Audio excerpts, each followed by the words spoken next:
ఈహ TV ప్రేక్షకులకు నమస్కారం. ఆంజనేయ స్వామి చాలా బలంతో ఉంటాడు కదా. మరి అటువంటి ఆంజనేయ స్వామి పర్వతాలనే అమాంతంగా అలా తోసేసి తొక్కేసి వాటితో కూడా యుద్ధం చేస్తూ ఉంటాడు. రామాయణంలో ఇలా మనం విన్నాం. కానీ ఒక పర్వతాన్ని పెక్కిలించి తీసుకుని వచ్చాడు. దాన్నే సంజీవిని పర్వతం అని అంటాం. మరి అలా తీసుకుని రావలసిన అవసరం ఏంటి? అయితే దీని గురించి ఆలోచన చేస్తే ఖచ్చితంగా లక్ష్మణుణ్ణి రక్షించడానికి అన్న విషయం మనందరికీ తెలుసు. కానీ కేవలం ఇంతేనా? కాదు. ఈ సంజీవిని పర్వతాన్ని తీసుకుని రావడం వెనక ఒక అద్భుతమైన రహస్యం దాగి ఉంది. ఇంద్రజిత్తు ఘోర యుద్ధం చేస్తున్నాడు. తనకి ఉన్న ప్రత్యేకత ఏమిటి? తను కనిపించకుండా యుద్ధం చేస్తాడు. తను వాడుతున్న రథం కనిపించదు, తను వాడుతున్న ఆయుధాలు కనిపించవు. ఎక్కడి నుంచి యుద్ధం చేస్తున్నాడో అసలు తను కనిపించడుగా, అదృశ్యమై చేస్తూ ఉంటాడు. అలా బాణాలు ఎప్పుడు ఎటువైపు నుంచి వస్తాయో తెలియదు, ఎక్కడి నుంచి యుద్ధం చేస్తాడో తెలియదు. మరి అటువంటి వాళ్లతో యుద్ధం ఎలా చేసేది? చాలా కష్టం. అయినా నరులుగా ఉన్నారు కాబట్టి రామలక్ష్మణులు వాళ్ళు కష్టపడి యుద్ధం చేయడానికి సిద్ధపడ్డారు. ఆ సమయంలో లక్ష్మణుడి పాపం బాగా ఆ బాణప్రయోగం చేసి మూర్ఛపోయేటట్టుగా చేసినప్పుడు లక్ష్మణుడు ఇంకా బ్రతుకుతాడా లేదా అనే ఒక సందర్భం ఏర్పడినప్పుడు, కేవలం లక్ష్మణుడు కాదు, రాముల వారు కూడా ఒకానొక సమయంలో రామలక్ష్మణులు ఇద్దరు ఇంద్రజిత్తు వేసిన బాణాలకి పూర్తిగా, ముఖ్యంగా నాగాస్త్ర బంధనం అన్నది చేసేశాడు. అటువంటి సమయంలో ఇద్దరూ మూర్ఛపోయారు. మరి అలా ఇద్దరూ మూర్ఛపోతే అక్కడ ఉన్న వాళ్ళ పరిస్థితి ఏమిటి? ఇక్కడ ముందుగా ఒక విషయం మనం తెలుసుకోవాలి. చాలామంది వానరులు ఓడిపోయి బాధపడిపోయి చాలామంది చనిపోయి అలా పడి ఉన్నారు. రామలక్ష్మణులు కూడా అలా పడి ఉన్నారు, శక్తి లేనట్టుగా. ఇంద్రజిత్తు ఇక యుద్ధం అయిపోయింది, మనమే గెలిచాము అనేటట్టుగా తన తండ్రికి చెప్పటానికి వెళ్ళి ఆనందంగా గడిపేస్తున్నాడు. ఆ సమయంలో అసలు ఎంతమంది ఉన్నారు, ఎంతమంది విడిపోయారు అని చెప్పి విభీషణుడు అలాగే ఆంజనేయ స్వామి వాళ్ళిద్దరూ మాత్రం ఆరోగ్యంగా ఉన్నారు. ఎందుకంటే ఆంజనేయ స్వామితో ఎవరు యుద్ధం చేయగలుగుతారు? అలాగే విభీషణుడు చాలా జాగ్రత్తగా అన్ని తప్పించుకుంటాడు, ఎందుకంటే రాక్షసుల గురించి తెలుసు కాబట్టి. మొత్తానికి వాళ్ళిద్దరూ అలాగా చూస్తున్నారట, ఎవరెవరు చనిపోయారు, ఎవరెవరు ఉన్నారు, విపరీతమైన బాధతో ఉన్నారు. ఆ సమయంలో జాంబవంతుడి దగ్గరికి వచ్చారు. అలా యుద్ధం అంతా అయిపోయింది కదా, కాబట్టి ఆ సమయంలో ఒక కాగడా పట్టుకుని వాళ్ళు వెతుకుతున్నారట. అలా జాంబవంతుడు కనిపించిన వెంటనే సరే బ్రతికే ఉన్నాడు అనేటట్టుగా చూసి వాళ్ళు నమస్కారం చేశారు. విభీషణుడు అలాగే హనుమంతుడు వెనక ఉన్నాడు. అయితే విభీషణుడు ఒక్కసారిగా దగ్గరికి వెళ్ళి పలకరించిన వెంటనే జాంబవంతుడు ప్రప్రథమంగా ఏమి అడగాలి, ఏమడిగాడు? ఆయన అంటారట, హనుమ బాగానే ఉన్నాడా, హనుమ కుశలమా అని అడుగుతారట. అసలు యుద్ధానికి నాయకుడు అంటే ఎవరు? ఇక్కడ రాముల వారు కదా. మరి మిగతా వాళ్ళకి ఏది ఏమైనా ఎవరైతే యుద్ధం చేస్తున్నారో వాళ్ళు బ్రతికి ఉంటే చాలు కదా, వాళ్ళు గెలిస్తేనే కదా గెలిచినట్టు. మరి వాళ్లే అలా శక్తి లేనట్టుగా అయిపోతే అప్పుడు ఎలా? అంటే ఇక్కడ అడగవలసింది రాముని కోసం, లక్ష్మణుని కోసం. కానీ ఆయన మాత్రం హనుమంతుడు బ్రతికే ఉన్నాడా, హనుమంతుడు బాగానే ఉన్నాడా అని అడుగుతారు. విభీషణుడు ఆశ్చర్యపోతాడట, ఇదేమిటిది, రాముల వారి గురించి అడగడం లేదు, లక్ష్మణుడి గురించి అడగడం లేదు, హనుమంతుడి గురించి ఎందుకు అడుగుతున్నావు తాత అని అడిగితే అప్పుడు జాంబవంతుడు అంటాడు, కేవలం ఒక్క హనుమంతుడు బ్రతికి ఉంటే అందరూ చనిపోయినా మళ్ళీ అందరూ బ్రతుకుతారు. రాముల వారికి ఏ కష్టం వచ్చినా, లక్ష్మణుడు ఏమైపోయినా మళ్ళీ అందరికీ ఆశ అన్నది కల్పించేది కేవలం హనుమంతుడు మాత్రమే. ఇది ఆయనకున్న నమ్మకం కాదు, వాస్తవం. రాముడు మాత్రమే బ్రతికి ఉంటే, లేకపోతే హనుమంతుడికి ఏదైనా అపకారం జరిగితే యుద్ధం ఇంకా ముందుకు వెళ్ళదు, గెలిచే సూచనలు లేవు. ఎందుకంటే రాముడు నరుడే, ఆయనకి ఎటువంటి శక్తి ఉంది అంటే బహుశా ఆంజనేయ స్వామిలాగా అలా వేగంగా వెళ్ళి పర్వతాన్నో లేకపోతే సీతమ్మ వారి అన్వేషణకు సంబంధించి రాముల వారు వెళ్ళలేదు కదా, హనుమంతుడే వెళ్ళి చాలా కష్టపడి 100 యోజనాల సముద్రాన్ని దాటి అవతల వైపు వెళ్ళాడు. కాబట్టి ఇప్పుడు అందరికన్నా ముఖ్యం హనుమంతుడు. ఒక్క హనుమంతుడు ఉంటే అందరూ బ్రతికినట్టే అని అన్నారట. ఇంత పెద్ద పీట వేశారు హనుమంతుడికి, అంత శక్తివంతుడు అని నిర్ధారణ చేశారు. అయితే అలా చేసిన తర్వాత కూడా ఏమాత్రం గర్వం లేదు. మనకి అటువంటి స్థానాన్ని ఎవరైనా ఇస్తే, అవునా అసలు మేము లేకపోతే ఏదీ లేదా అనేటట్టుగా వెంటనే అహంకారము, గర్వము వచ్చి కూర్చుంటాయి మన తలపైన. కానీ పక్కనే ఉన్నాడు ఆంజనేయ స్వామి వినయంతో తల వంచి నమస్కారం చేస్తూ, తాత ఎలా ఉన్నావు, నీ ఆరోగ్యం ఎలా ఉంది, నువ్వు కుశలమా అని అడుగుతున్నట్ట. ఇన్ని విన్న తర్వాత కూడా ఏమాత్రం గర్వం లేదు. అప్పుడు జాంబవంతుడు అంటాడు, ఆంజనేయ ఇప్పుడు నువ్వు ఏం చెయ్యాలి అంటే, ఇక్కడ చాలామంది ఎలాగో చనిపోయారు, చాలామంది ఇంద్రజిత్తు వేసిన బాణాలకు వాళ్ళు ఇంకా లేవలేని పరిస్థితి అనమాట. లక్ష్మణుడైతే మూర్ఛపోయాడు. మరి ఇక బ్రతుకుతారా లేదా అని కూడా పాపం వాళ్ళకి తెలియదు కదా. అయితే ఇప్పుడు ఈ అవస్థలో నువ్వు చాలా వేగంగా ప్రయాణం చేసి హిమాలయ పర్వతాల దగ్గరికి వెళ్ళాలి. అక్కడ ఋషభము అనే ఒక పర్వతం ఉంది, అలాగే హిమాలయ పర్వతం. ఈ రెండిటికి మధ్యలో సంజీవని అనే ఒక పర్వతం ఉంటుంది. ఆ పర్వతంలో కొన్ని ఔషధములు ఉన్నాయి, వాటి పేర్లు కూడా చెప్పారు.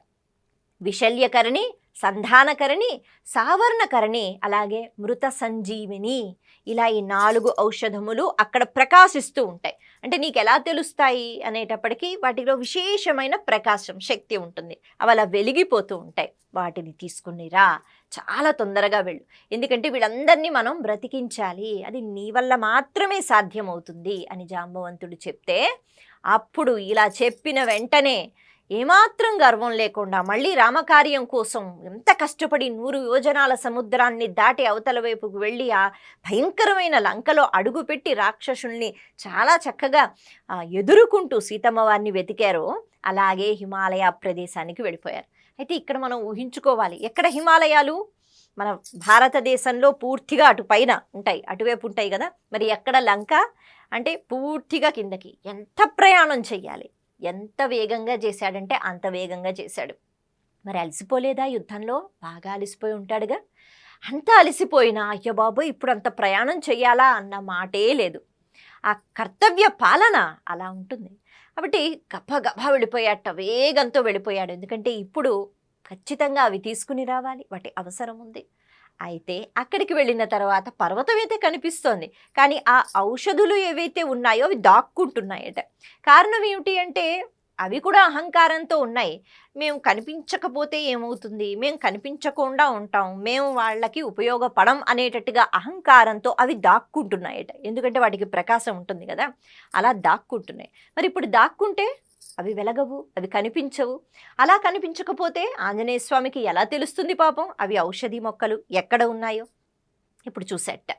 అంటే మీరు ఒక సత్కర్మ కోసం లేకపోతే మంచి కార్యం కోసం ఉపయోగపడకుండా ఇలా మిమ్మల్ని మీరు దాచుకుంటూ ఉంటే ఇంకెందుకు మీ జీవితం అనేటట్టుగా ఒక మాట అన్నారట.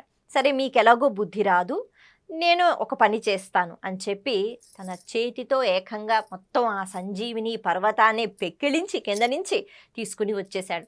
అలా వస్తూ ఉంటే అప్పుడు మళ్ళీ ప్రకాశంతో అవి మెరుస్తున్నాయట. ఇప్పుడు అర్థమైంది. అంటే ఒక్కొక్కసారి మనకున్న శక్తి వల్ల మనకి ఉన్న లక్షణాలు ఏవైతే ఉంటాయో బహుశా ఇవి ఎవరికీ లేవు అని పొంగిపోతూ మనకన్నా మించిన వాళ్ళు ఎవరూ లేరు అనే ఆలోచనతో మనము గర్వంతో ప్రవర్తిస్తూ ఉంటాం. కానీ ఎప్పుడైతే మనకు మించిన శక్తి ఉంది అని తెలుసుకుంటామో మన అహంకారం అన్నది కిందకి దిగుతూ ఉంటుంది. అలా ఈ ఔషధి మొక్కలు ఇప్పుడు అనుకుంటున్నాయట, అయ్య బాబోయ్ అంటే ఏకంగా ఈ పర్వతాన్నే తీసుకుని వెళ్ళిపోతున్నాడుగా, మాకన్నా చాలా శక్తివంతుడు వచ్చాడు. ఇప్పుడు అవి ప్రకాశించడం మొదలుపెట్టాయి. అయితే విశేషంగా ఈ 4 గురించి మనం మాట్లాడుకోవాలి. ఒకటి విశల్యకరణి. ఈ విశల్యకరణి ఈ ఔషధం వల్ల అంటే బాణాలు గుచ్చుకుపోతూ ఉంటాయి కదా, లేకపోతే శూలంతో పొడుస్తారు, బాణాలు విడిచిపెడతారు, ఆ ముక్కలు ఉండిపోతూ ఉంటాయి శరీరంలో. వాటి వల్ల విపరీతమైన బాధ, అలాగే రక్తం కారుతూ ఉంటుంది, మనం ఊహించుకోవచ్చు. అలా బాణపు ముక్కలు ఏవైతే శరీరంలో కనిపించి కాదు కనిపించకుండా దూరిపోయాయో వానరులకు, అవన్నీ కూడా ఈ ఔషధాన్ని స్వీకరిస్తే అవి బయటకు వచ్చేస్తాయి అన్నది ఇక్కడ ఆ ఔషధంలో ఉన్న విశేషం. అలాగే సంధానకరణి అంటే చాలామందికి పాపం ఎముకలు విరిగిపోయాయి. యుద్ధం అంటే అది మామూలుగా ఉండదుగా. ఎముకలు ఎవరికైతే విరిగిపోయి ఇక వాళ్ళు నడవలేని స్థితిలో, అప్పుడనే కాదు ఎప్పటి నుంచో యుద్ధం జరుగుతోంది, అలా పడిపోయిన వానరులు ఎవరైతే ఉన్నారో వాళ్ళకి ఎముకలు అతుక్కునేటట్టుగా ఈ ఔషధి, అది సంధానకరణి.